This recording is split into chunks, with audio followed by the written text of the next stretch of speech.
안녕하세요. 지역 MBC 공동기획 자치분권대학 특강 자치분권으로 꿈꾸다 진행을 맡은 저는 아나운서 손정은입니다. 여러분 반갑습니다. 네, 우리는 대부분 공동체를 이루면서 살아갑니다. 취미 생활을 같이 하는 동아리가 있고요. 또 우리 주변에는 가족이 함께 있고 또 같은 학교를 나온 사람들끼리 모이는 동문회도 있죠. 그럼 어렵게만 생각되는 지방자치도 공동체에서 시작되는 건 아닐까라는 생각을 해봤습니다. 그래서요, 오늘 공동체에 대한 이야기를 나눠보려고 합니다. 연세대학 행정학과 이종수 교수님 모시고 이야기 나눠보도록 하겠습니다. 여러분 박수 부탁드립니다.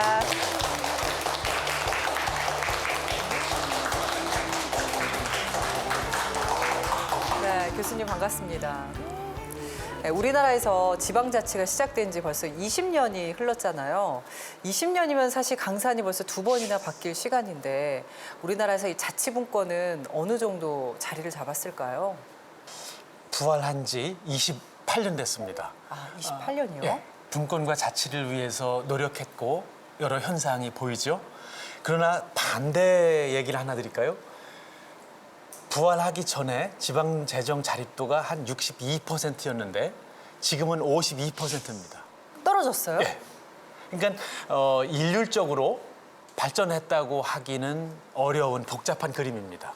아, 그러면 그 지방마다 차이가 있어서 결국 평균이 떨어졌다는 얘기처럼 들리는데 맞나요? 전체적으로도 분권이 미흡한 데가 많이 있죠. 아, 그렇군요. 아, 얘기 들으니까 아직 갈 길이 좀 멀어 보이네요. 오늘 자치분권과 공동체에 관해서 교수님의 이야기를 들으면서 한번 진지하게 생각을 해봐야 될 것 같습니다. 네, 교수님 강의 잘 부탁드립니다.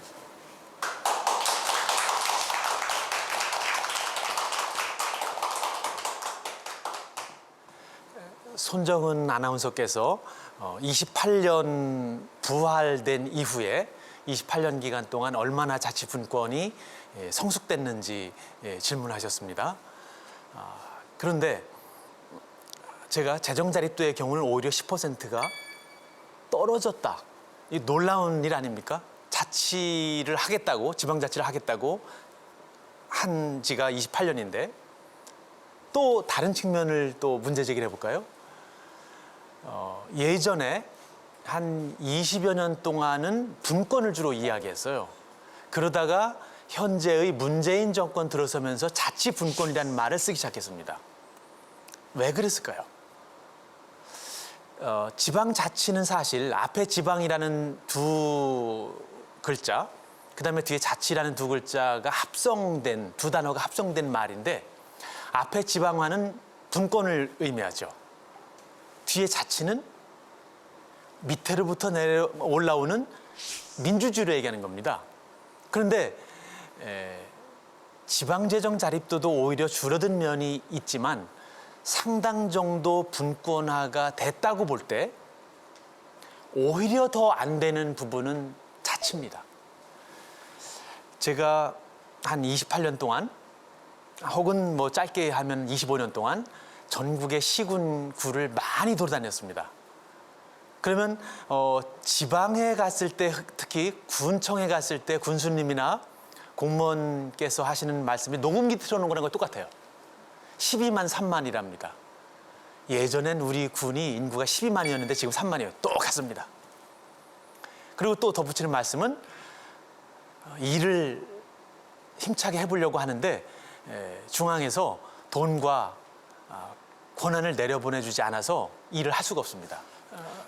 군수님이나 지방의원님들, 공무원들이 그렇게 얘기를 하셔도 제가 전 세계적으로 관찰을 하고 지방자치로 박사학위를 시작한 게 30년 전인데 유학을 갔던 게 제 눈으로 보기엔 그렇게 아쉬운 소리를 하셔도 차라리 분권화는 되고 있어요.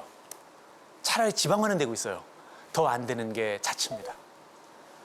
그렇게 말씀하시는 군수님이나 의원님이나 공무원들이 사시는 지역에서의 풀뿌리가 더 안 올라와요. 지방은 되고 있어요. 자치가 안 돼요. 지방자치 중에서. 그래서 제가 지방자치라고 하는 것으로 박사 논문을 쓰고 귀국을 해서 그쪽을 주로 연구하면서 이제 한 25년 동안 대학에서 있는데 이게 왜 안 될까? 잘 뿌리가 내리지 않을까? 파고 들어가니까 자, 분권보다는 자치가 안 되고 자치가 왜 안 될까? 참여가 안 되는 건데 참여가 안 되는 이유는 공동체가 와야 돼서 그래요. 그래서 제가 요새 가르치는 수업에는 공동체를 가르쳐요. 그거를 빼놓고는 그냥 지방정부나 중앙정부의 관계, 분권만 해서는 너무나 깊이가 얕아요. 문제의 근원에 도달하기 어렵습니다. 보세요. 제 주변에서는 친구들이 내가 연구하는 게 지방자치인데 내가 보기에는 지방자치 저럴 거면 안 하는 게 낫다. 예산이나 아끼는 게 낫다. 그런 얘기를 많이 한다고요. 국민들이 체감을 하지 잘 못합니다. 지방자치에 대해서. 그 이유 역시 자치가 안 되기 때문인데 자치는 곧 공동체에서 시작합니다. 어느 날 여러분들에게 지역의 공동체나 어울림이나 그런 것이 많이 우리 사회가 약화되고 와야 됐는데 어느 날 구청에서 중요한 안건이 있으니까 구청에 대강당에 모이라고. 모여집니까? 참여는 중요한 건데 공동체적인 어울림이 없이는 어려운 겁니다. 참여는 지금 모든 자치단체에서 참여가 아쉽다고 어렵다고 얘기하는데 앞으로도 영원히 어려울 거예요. 아마 공동체가 회복되지 않으면 불가능할 겁니다. 이게 생활자치, 마이크로 자치, 그 안에서의 공동체, 그 어울림, 그거를 우리가 이 시간에 생각해 보고자 하는 겁니다. 왜 공동체인가? 이 사진은 제가 서울의 평창동과 구기동에서 만들어 보았던 민회의 사진입니다. 민회라는 말은 100년 전 우리 조상들이 쓰던 말이에요. 향회, 민회. 멋지지 않나요? 주민회의라는 거예요. 자치회 무슨 센터보다 더 멋지지 않나요? 민회. 사람들이 어울림, 지역 단위로 무엇이 문제이고 어떤 문제를 혹은 어떤 우리가 소망을 가지고 있는지 그리고 우리가 서로 어떤 것으로 나눌지 교류할지 어떻게 서로 웃을지 그게 이런 민회 혹은 공동체의 시작이라고 볼 수가 있습니다. 저는 이 말을 친밀 권역이라는 말로 표현해요. 공동체라는 것의 다른 해석을 친밀 권역. 우리 현대사에서 박근혜 대통령께서 아쉽게 탄핵을 당했습니다. 안타깝게. 근데 저는 그 사태를 좀 다르게 해석하는 성향이 있어요. 친밀 권역은 가장 적게는 가정이거든요. 좀 더 키우면 지역사회예요. 그거는 인간이 그 안에서 회복하고 치유하는 공간입니다. 거기서 긴장이 풀어지고 감시받지 않고 평가받지 않고 비판받지 않고 서로 격려하고 위로하는 것이에요. 친밀 권역이 없으면 지도자도 또 일반 사람도 아주 긍정적이고 또 대단히 생산적인 감정의 상태 그런 행동을 유지하기가 어렵습니다. 박근혜 대통령께서 굉장히 정서적으로 어려웠을 거라고 저는 생각이 듭니다. 문제의 원인이 거기에 일부 있었다고 저는 생각을 하는 편입니다. 또 우리 바로 여기 서울시청 앞에는 거의 매일 꽹과리 소리가 시끄럽죠. 촛불과 태극기가 번갈아 모입니다. 저는 이 현상을 물론 저도 참여를 했었습니다. 그러나 그런 참여하는 내용을 빼고 저는 공동체의 관점에서 다르게 해석합니다. 아무리 관심이 없는 사람도 공동체에 대한 어울림의 욕구, 그 희망, 열망이 있어요. 또 공공성과 공공적인 정의에 대한 갈망이 있다고요. 근데 공동체가 와야 되고 약화되면 그 갈망이 평상의 생활을 하다가 한 3년이나 4년에 한 번 분출합니다. 그 불꽃이 무엇으로 지펴지냐 하는 소재만 다를 뿐이에요. 3년이나 4년에 한 번 모일 수밖에 없어요. 공동체가 한국 사회에 굉장히 약화됐습니다. 평상시에 사실은 그런 어울림, 친밀권역에서의 어울림, 그런 카타르시스, 기쁨, 그것이 있어야 하고, 또 공동체에 대한 헌신, 거기서 얻는 보람, 치유, 그다음에 공정성, 공정의 정의, 그런 것들이 공동체에서 느껴져야 해요. 그래야 정상입니다. 그러면 훨씬 더 우리는 태극기와 촛불을 들고 고생해야 하는 일이 적을 겁니다. 공동체는 그런 겁니다. 친밀권이요. 이것은 제가 여름에 갔던 스위스의 뮤렌이라고 하는 마을입니다. 놀랐어요. 저 산 위에 고지에 저렇게 아름다운 마을을 만들고 사람들이 저녁에 모여서 음악회를 하더라고요. 또 그 생활에 놀랐어요.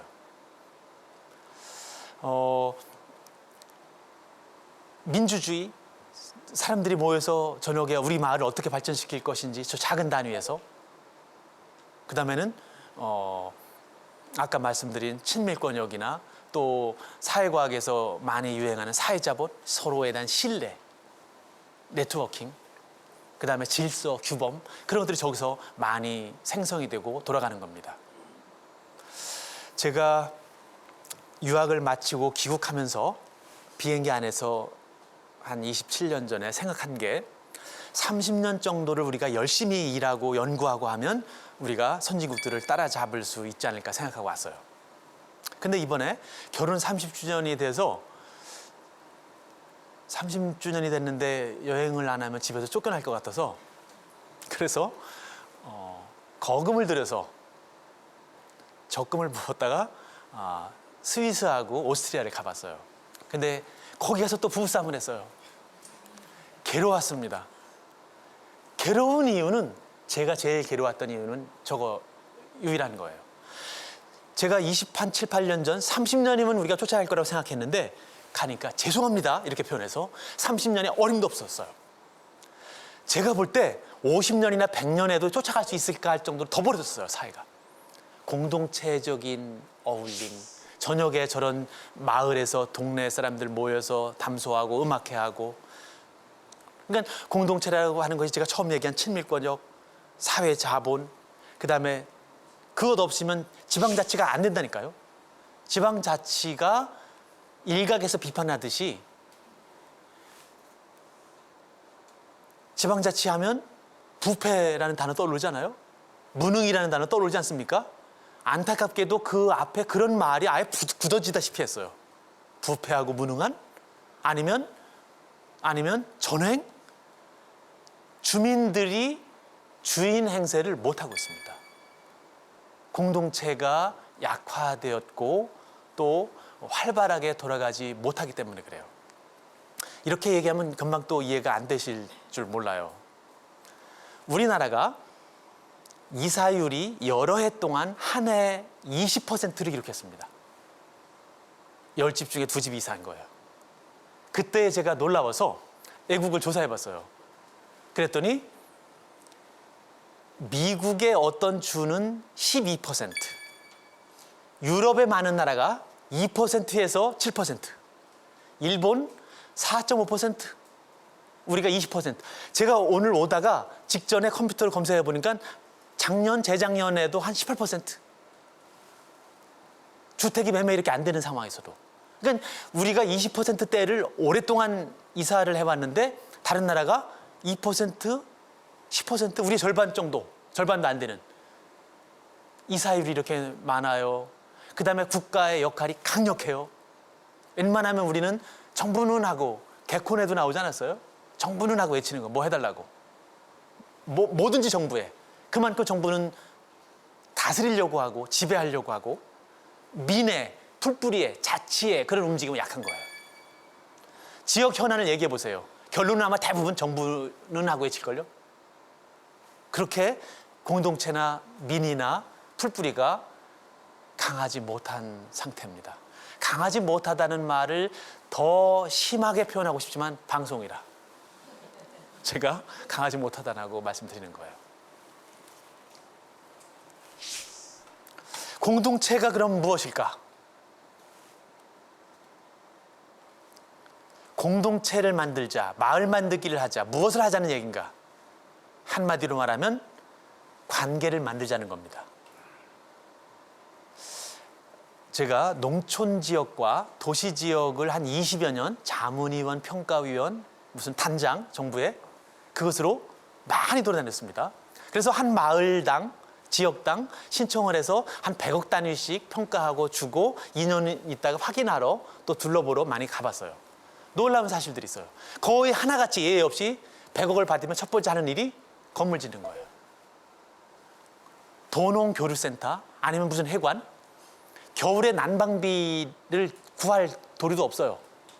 한 달에 한 250만 원, 500만 원 관리비가 들어가는데 그런 건물을 계속 짓는 거예요. 다른 공동체에 대한 상, 그런 지향과 열망이 약하구나 하는 걸 느꼈어요. 이것도 역시 더 심한 말을 써도 됩니다. 제가 자제하는 겁니다. 공동체는 사실은 관계가 핵심적인 말이에요. 다른 말로 하면 어울림. 또 다른 말로 하면 모둠사리의 단위입니다. 친밀하게 어울려서 모둠사리를 하는 단위예요. 우리가 자치분권을 가지고 이야기할 때는 지역과 중앙이라는 컨셉을 가지고 전제를 하는 건데, 그런 의미에서는 지역 공동체를 얘기할 때 지역을 단위로 하자면 일정한 지역에서 모둠살이를 하고 어울리는 삶을 살아가는 단위를 지역 공동체라고 하는 거죠. 그러나 공동체라고 하는 개념 자체는 만나지 않을 수도 있고, 사이버, 그다음에 아까 손 아나운서께서 얘기하신 동창회, 심지어는 문중, 개 하면 또 여러분은 무엇이 떠오르나요? 개주가 돈 떼어먹고 도망간 얘기? 안타까운 일입니다. 한국에서 개의 역사는 1000년이 됐어요. 그러나 개의 돈이 결부된 것은 지난 100년입니다. 놀라운 일이에요. 그것은 공동체였습니다. 공동체 그 자체였어요. 그러다가 국권을 빼앗기고 나라가 망하고 그 혼돈 속에서 또 전쟁을 겪고 그 속에서 개는 돈의 문제로 변질되고 전부 다 개주 돈 떼어먹고 가는 뉴스로 그렇게 집약이 됐습니다. 개는 우리 나라에 여기서 살았던 사람들의 공동체 그 자체와 떼어놓을 수가 없는 문제였어요.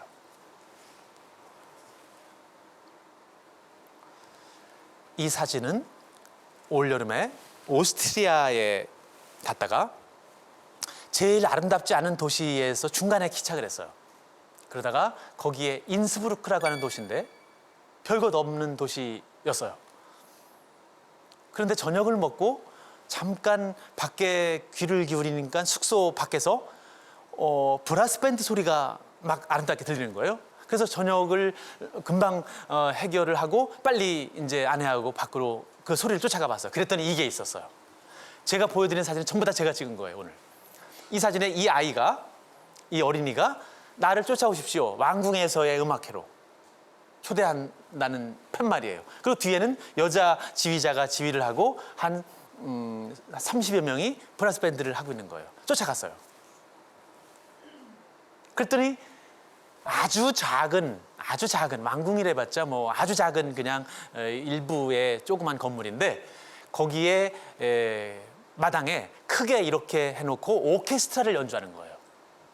심상치 않아요, 제 느낌에, 제 후각에. 그래서 옆에 사람한테 물어봤어요, 뭐냐고. 그러니까 이 사람들이 인스부르크 시민들인데 아마추어 연주자들, 자원봉사자들이 여름에 3개월 동안 25년간 해왔대요. 멋지지 않습니까? 인스부르크라고 하는 도시를 다시 봤어요. 위대하게 봤어요. 아마추어 자원봉사로 25년간. 그런 게 아쉽습니다. 안타깝습니다.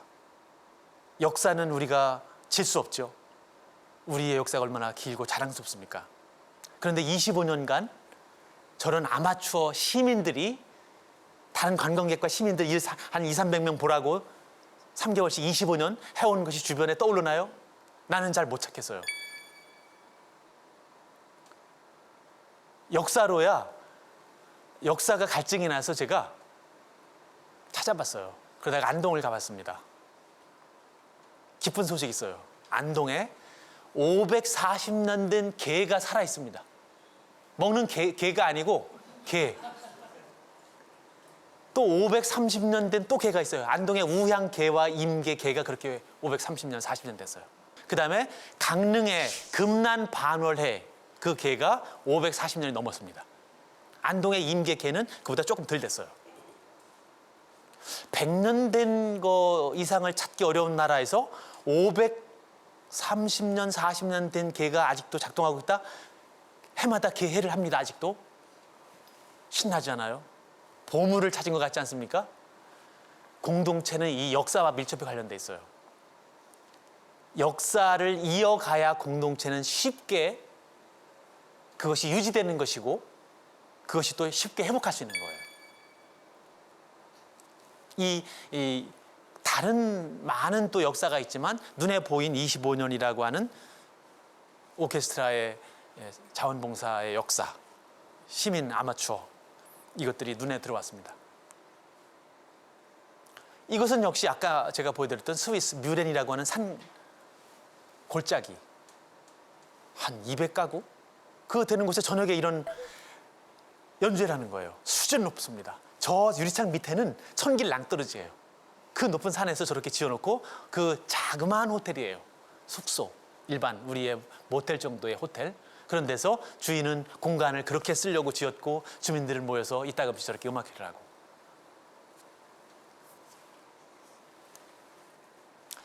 자치분권과 공동체는 그러면 어떤 관계가 있을까? 제가 서두에 말씀드렸습니다. 분권화를 하려고 91년에 지방자치제도를 부활시켰어요. 그래서 28년이 흘렀습니다. 그리고 자치를 하려고 노력을 했습니다. 그러나 분권화를 하려고 하는 노력들이 빨리 열매를 맺지 않는다. 지방재정자립도가 오히려 10% 줄었다. 극약 처방도 써봤죠, 우리가. 세종특별자치시를 만들었습니다.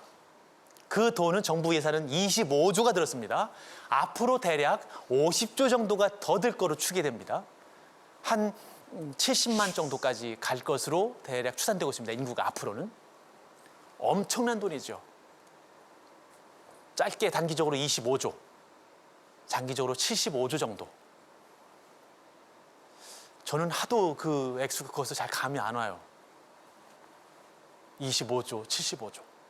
또 공공기관이라고 하는 것을 150개 이상 지방으로 이전을 했습니다. 그렇죠?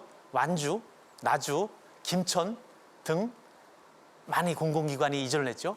그 엄청난 노력을 한 거예요. 자치 분권이 권한을 주려고 하는 게 잘 안 된다. 정치적으로 잘 안 된다. 자, 그러면 산업적으로 아예 공공건물을 이전해버리자. 이전 패러다임으로 간 거예요. 분권하려고 하다가 잘 안 된다. 그럼 분산시키자. 아예 극약 처방으로. 그래서 한 겁니다. 그런데 분권이 그러면 잘 되었나? 엄청난 노력과 우리가 비용을 들였기 때문에 그 비용에 따르면 효과가 없으면 이거는 말이 안 되죠. 효과가 없다고 이야기하는 것은 넌센스죠. 그 많은 돈을 들이고 효과가 없다고는 얘기할 수 없어요. 있죠. 그러나 아쉽습니다. 혁신도시를 만들어서 분권을 하고 공공기관을 이전을 했어요. 그러나 혁신도시에 혁신이 없다고 말하고 싶어요. 또 자, 저 공공기관을 이전하는 비용은 추산이 잘 안 돼요. 왜냐하면 공공기관이 수도권에 있는 부지와 청사를 팔고 거기서 각각 개별적으로 매입을 해서 짓는 거기 때문에 통계를 잘 안 내지고 통계가 잘 안 집계가 되고 또 정부는 그걸 발표를 잘 안 합니다. 그 엄청난 비용에 대해서. 그래서 객관적인 통계가 잘 안 나오지만 그 기관이 이전하는 것도 청사 지어야죠. 부지 단장해야죠. 시설 또 그 안에 해야죠. 이전해야죠. 도로 해야죠. 이것도 수십조를 넘는 거겠지만 그 주변에 들어서는 아파트들을 보세요. 비슷한 아파트 아닌가요? 그 주변의 모도시와 구도심과 그리고 또 구도심에서는 또 공동화의 아우성을 쳐요. 다 빠져나간다고. 인근의 도시에서 나간다고. 그래서 분산과 분권을 해야죠. 그러나 얼마나 미래의 우리의 성장 동력을 우리가 거기서 확보하는지 우리가 선진국으로 가기 위해서는 부가가치가 높은 그런 것들을 해야 하는데 분권을 우리가 제대로 하는지 우리는 굉장히 성찰을 하면서 추진해야 합니다. 그래서 분권이 필요하지만 우리는 훨씬 더 성숙한 전략을 써야 하고 그러는 속에서 자치가 뒷받침되어야 분권이 지속성이 있어요. 그것이 주민이 주인이 되어야 하니까 공동체가 되어야 주민이 주인이 될 수가 있어요. 그래야 분권은 실제적인 효과를 발휘할 수 있습니다. 공동체라고 하는 것은 자치분권에서도 없으면 지속성을 부여할 수 없는 그런 관계에 있는 겁니다. 그러면 어떻게 공동체가 약화되었다고 하는데 어떻게 회복할 것인가? 이거는 저는 그러면 서울에서 제가 직장을 가지고 있지만 저는 한 30여 년 지방자치 분권에 관심이 있었기 때문에 또 앞장서서 실천하고 싶었어요. 그래서 서울에서 제가 18집을 모아서 저 산골에, 지방의 산골에다 동네를 만들고 있어요. 한 30가구 정도의 마을을 만들어 보려고 합니다. 그런데 제가 올해 저를 뭘 믿고 저를 쫓아와서 그분들이 고마워서 제가 마을 음악회를 열어드렸어요. 그래서 그 마을 음악회를 시작하기 전에 저녁을 한 접시씩 가지고 와서 저녁을 같이 나누고 그다음에 얘기를 하는 풍경입니다.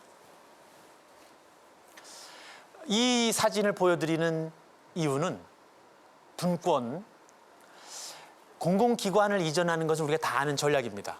좀 더 성숙해지기를 저는 기대하는 것이고요. 전략 중에 하나는 수도권에서 공공기관뿐 아니라 사람과 돈이 지방으로 가게 만들어야 합니다. 사람과 돈이 지방으로 갈 수 있게 만들어야 해요. 이 말을 드리는 이유는 문화라고 하는 키워드를 말씀드리기 위해서 그래요. 제가 아는 몇 분은 강남에 한 30억에서 40억 가는 아파트에 두 분이 연로하셨어요. 그렇게 사실 날이 오래 남지 않으셨는데도 제가 더 삶을 이제 다운사이징하고 조금 더 자연이 살아있고 너그러운 곳으로 우리는 다 죽으면 자연으로 가지 않습니까? 그래서 그렇게 우회적으로 말씀을 드렸더니 생각을 해봤는데 갈 데가 없다는 거예요. 그래서 여러 사람이 그런 반응을 보이는 걸 보면서 제가 느낀 바가 나이가 들어서라도 문화적으로 세련되고 성숙한 곳이 아니라면 못 움직이는구나. 많은 사람들이 생각보다는 지방으로 가고 싶어요.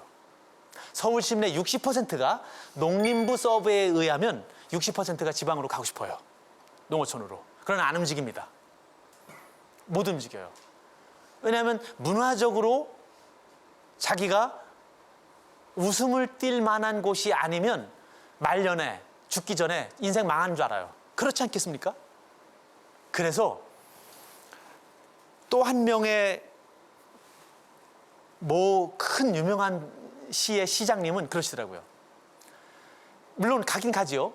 귀농도 하고 귀촌도 합니다. 이 시장께서 농담으로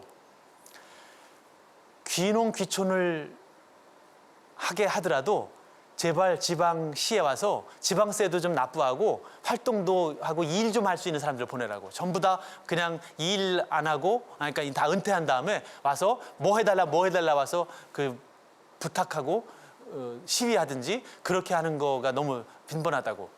그래서 우리의 생각과 패러다임과 정책도 좀 바꿔야 해요. 제가 지방으로 갑니다. 저도 집을 지었어요.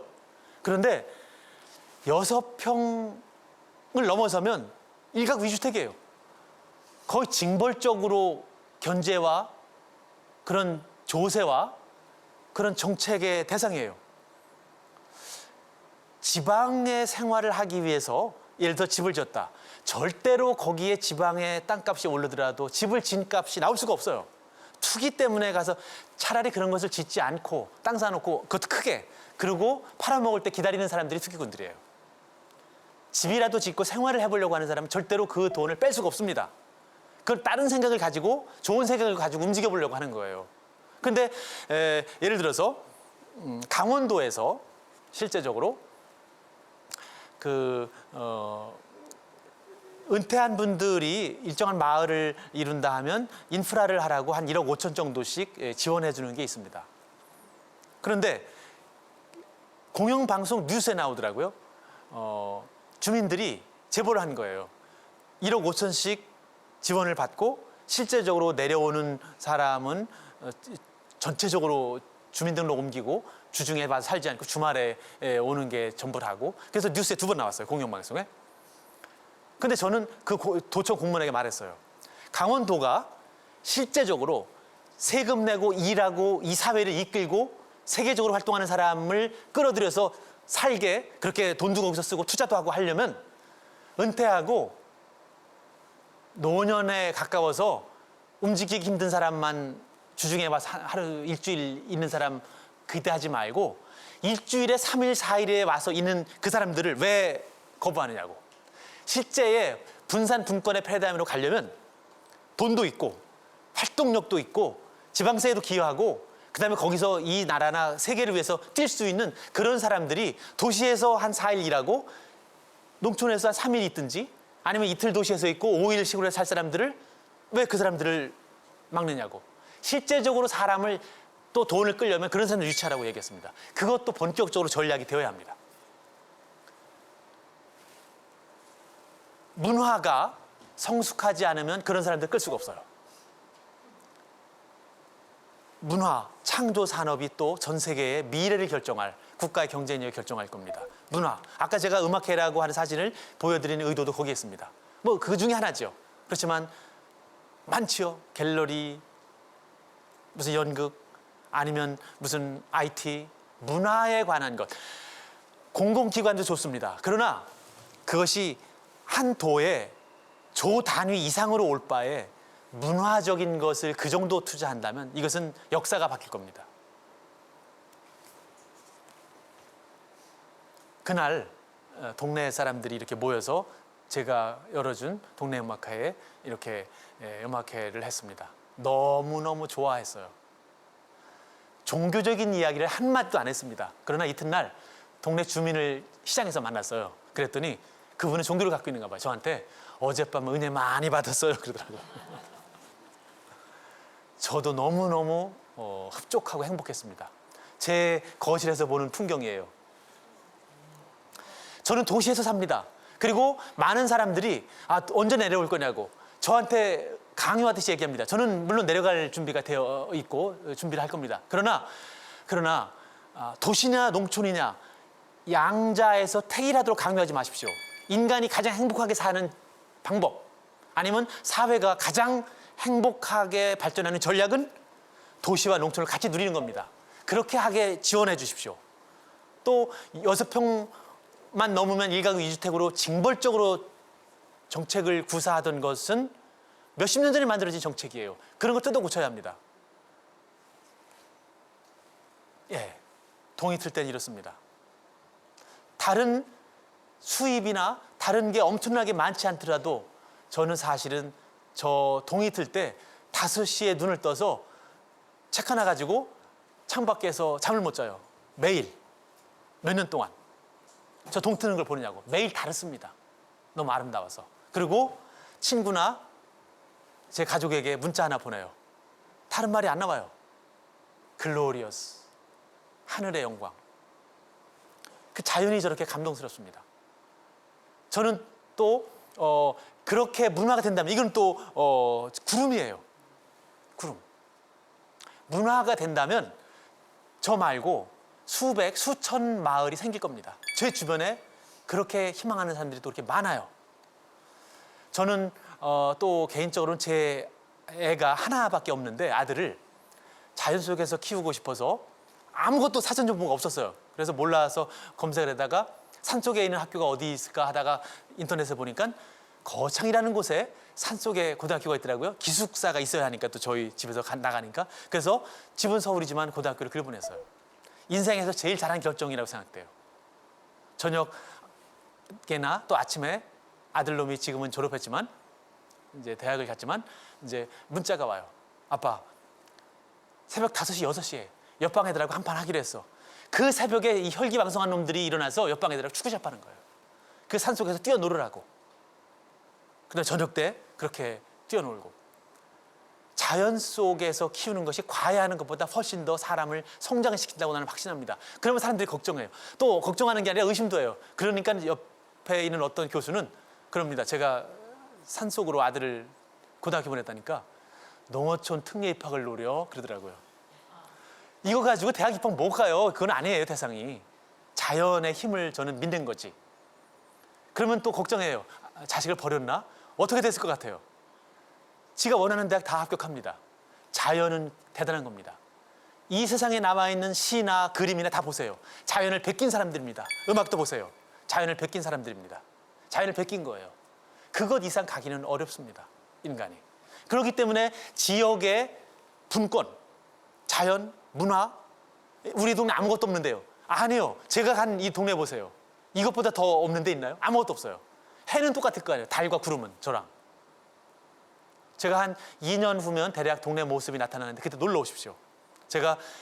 제가 영국 친구들이나 스위스나 아까 보여줬던 오스트리아나 그런 나라들보다 더 아름다운 동네를 만들고 싶어요.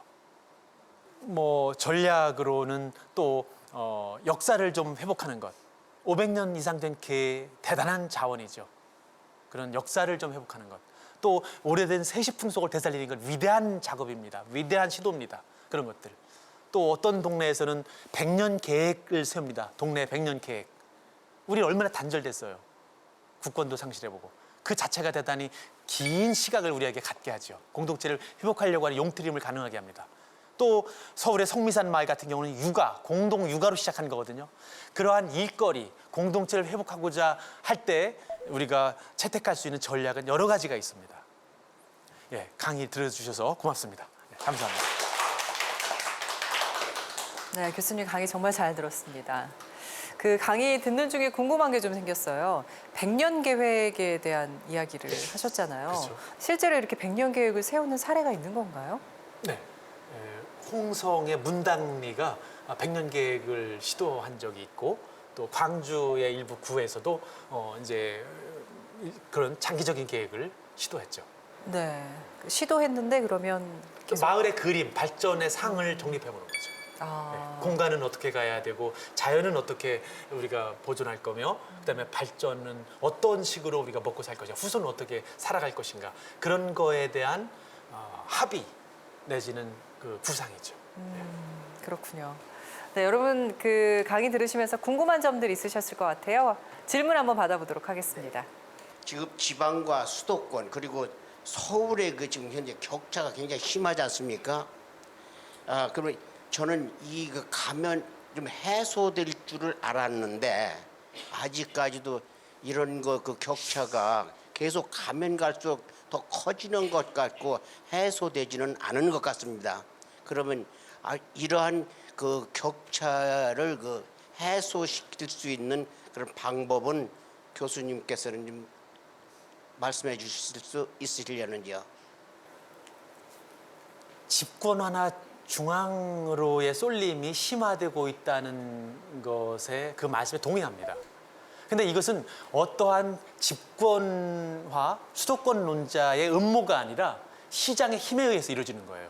그래서 우리는 인위적으로 정책적으로 이것을 지혜롭게 분산, 분권화 시켜야 할 필요가 있는데 다시 공동체 문제로 돌아갈 필요가 있는 겁니다.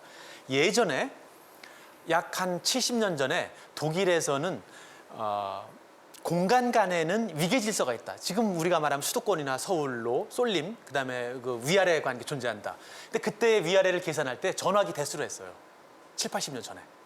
그 다음에 수십 년 동안은 기업의 본사의 소재지 숫자로 했습니다. 지금 하자면 저는 문화의 요소가 중심지를 이루고 중심을 이루고 빨대 역할을 한다고 생각을 하는 겁니다. 그것은 의미 있는 것, 돈을 써야 하는 것, 가치가 높은 것 그런 쪽으로 쏠려가거든요. 그래서 제가 문화 쪽에 우리는 분산 분권의 전략을 강화시켜야 된다고 하는 것 그리고 그것이 지역의 공동체를 기반으로 그렇게 말씀드린 이유입니다. 알겠습니다. 다음 질문 받아보도록 할게요. 안녕하세요. 세종시를 건설하며 정부 부처를 지방으로 이전하였고 공공기관도 서울에서 지방으로 이전했습니다. 분권화를 위해서 이렇게 많은 노력들을 해왔는데요. 교수님께서 보시기에 한국은 크게 분권화가 되고 있다고 보시는지 교수님 말씀을 듣고 싶습니다. 제가 강의 드릴 때 유사한 말씀을 드렸는데 분권화가 되고 있다고 저는 단언을 하지 못하겠어요. 그 이유는 세종시의 건설, 공공기관의 이전에도 불구하고 지방 소멸, 인구 감소, 그다음에 서울 혹은 강남으로의 쏠림 현상, 강남의 중심성은 갈수록 높아지고 있습니다. 예를 들어서 신도시 건설한다고 해요. 중앙이나 수도권의 쏠림을 막으려고 하던 많은 장치들이 있는데 일거에 무너집니다. 특별법에 의해서. 또 그것은 강남의 중심성을 더 치솟게 만들죠. 여유가 있고 보상을 많이 받는다. 강남으로 다시 올라가는 거예요. 몇 년 후에 그 자금들은 강남으로 또 쏠리는 겁니다. 이러한 전략들을 근본적으로 정책가와 연구자들이 반성하지 않으면 분권과 지방으로의 이전 그런 것들이 한계를 가질 겁니다. 네, 그만큼 이 분권화가 참 어려운 모양입니다. 이렇게 오랫동안 노력을 했는데도 참 쉽지가 않네요. 네, 그렇죠. 네, 그러면 또 다른 질문을 받아보도록 할게요. 네. 교수님 그 강의 정말 잘 들었고요. 저는 개인적으로 그 지방자치를 왜 해야 되나 하는 느낌이 가끔 들 때도 있고, 세금을 많이 써서 지방의원과 단체장님들이 좋은 건 분명하지만 그 주민에게 정작 좋은 게 뭔지 잘 모르겠어서 이럴 바엔 폐지해야 되지 않냐라는 그런 의견들을 주변에서 종종 듣기도 하는데요. 이런 비판적인 목소리들에 있어서 교수님이 좀 어떻게 생각하시는지 그 의견을 좀 듣고 싶습니다. 네. 네. 아쉽게도 질문자께서 말씀하신 의견을 갖고 있는 국민들이 생각보다 많습니다. 저는 그 분야를 운동을 하고 연구를 하면서도 굉장히 아쉽게 직면합니다. 그러나 그거를 부정하고 비판하고 싶지 않아요. 그게 현실입니다. 그 이유는 자치를 체감하지 못하기 때문에 그래요, 국민들이. 그건 그들만의 리그, 주어진 제도에 주어진 후보에 찍는 역할밖에는 체감을 못하거든요. 자치라고 하는 것을. 그래서 저는 역설적으로 어떤 주장을 하기 시작했냐면 진정한 지방자치를 하기 위해서 한국은 이제 주민들이 자치를 하기 원하지 않는 지역의 주민들이 자치를 거부할 수 있는 권리를 줘야 한다고 주장해요.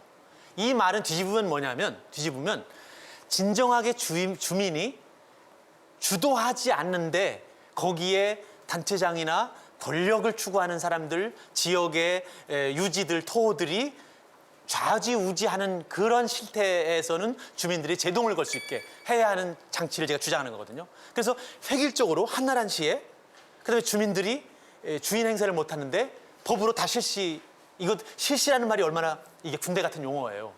그것이 있기 때문에 자치가 대단히 싹이 잘 안 터오기 때문에 그 싹을 키우고 보호하기 위해서는 주민들에게 훨씬 더 많은 선택권을 줘야 한다. 지방정부의 형태는 말할 것도 없고 그다음에 우리는 더 유보하고 싶다. 우리가 준비를 더 하고 싶다 할 때는 자치에 준하는 혜택을 받아가면서 그들만의 리그에 편입되지 않는 권리를 주민에게 줘야 한다. 그렇게 얘기하고 싶습니다. 정말 사실 이 지방자치라는 것도 주민의 힘으로 나오는 거니까 주민들이 원했을 때만이 사실 시작할 수가 있는 건데 그렇지 않으면 가치가 없죠. 네, 그렇네요. 근데 그거마저도 일괄적으로 마치 지방자치를 해야 된다라고 내려오는 느낌이니까 이게 제대로 실현이 되지 않는 경우들도 많이 있겠네요. 네, 그 부분이 지금 현재 한국이 해결해야 할 제일 중요한 이제 하나의 고비입니다. 네, 그렇군요. 네, 오늘 좋은 강의해 주신 이중수 교수님께 다시 한번 큰 박수 부탁드립니다. 고맙습니다. 감사합니다.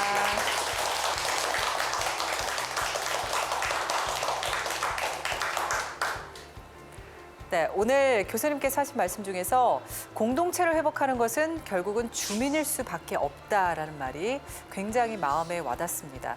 그리고 주민이 정말 스스로 나서서 하지 않는다면 자치분권이라는 제도를 아무리 잘 만들어도 결국은 허상뿐이 아닌가라는 생각이 들어서 굉장히 무섭기도 하고 씁쓸하기도 했습니다. 오늘 자치분권과 공동체에 대해서 이야기해 주신 이종수 교수님께 다시 한번 감사드리고요. 함께해 주신 여러분도 진심으로 감사드립니다. 시청해 주신 여러분 고맙습니다.